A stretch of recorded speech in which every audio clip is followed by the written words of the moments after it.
Hammaga assalomu alaykum. 29 haftalik homilam bilan bugun doktorlardan o'tishga boramiz. Qani ketdik. Ko'chada havo 40 gradus bo'lgani uchun shunaqa yengil ko'ylak, ya'ni dvoyka kiyaman, bo'lmasam pishib qolaman.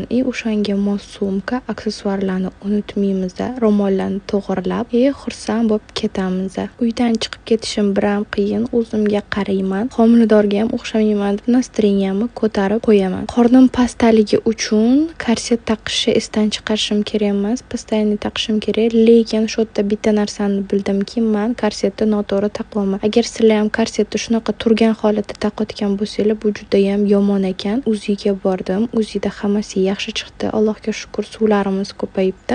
Ya'ni suv ketishi to'xtagan.